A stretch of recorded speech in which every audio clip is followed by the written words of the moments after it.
Ayan mga kabeshi, welcome po sa christening ni Thomas at birthday ni Andres. At yan na, unti-unti nang nagdadatingan yung ating mga bisita. At ito yung design ng... Wow! Ang pinaka-theme ng birthday po ni Andres ay Baby Shark. Yan. At ang color motif ay light blue, dark blue, green, may white.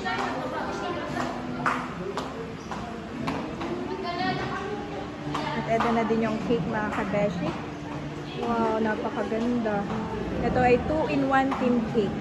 Makikita nyo po na happy second birthday Juan Andres. Welcome to the Christian world, Thomas. At ito, thanks be to God for His indescribable gift. Thank you, Lord, for the life of these two. We're truly blessed na dumating po sila sa amin ni Daddy sa kanilang buhay. Nakabakbak pa, Mami! Daddy. Thank you, Lord, for this day. Ito naman yung ating gift corner. Ito mga pag-giveaway. May suka, may donut bag. At ito mga kabeshi, yung ating mga hand sanitizer. Yan, may cupcake din po tayo. Ito siguro ay ibababa ko dito. Yan. Tapos nasa gitna ito. Yan. Cute. At cupcake lang ilalagay natin dito. Thank you, Lord, for this day. Yan, may mga kape din tayo. At si Eric magdadala mamaya ng ating tinolang manok. At si Hysen ay umorder po ako sa kanila ni Inang Mirna ng binagto na ilalagay naman natin dito. Yun yung nilupak, isang bilao at saka kutsina. At may mga gift na rin sa corner na to. God is good.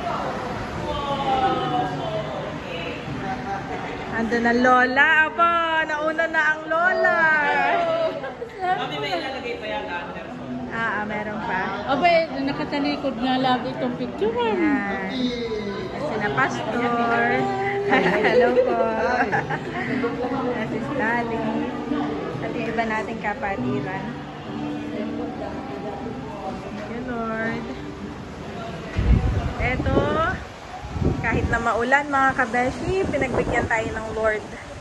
Ayan, salamat sa araw na ito. Ayan, at mamaya nila ihahanda yung ating mga pagkain. At ito ay ang lechon. Mamaya papakita rin natin. Kalen's Lechon House. Dito tayo sa Marpet. At ayan, tinatagtad na yung lechon mga kabeshi. Woohoo!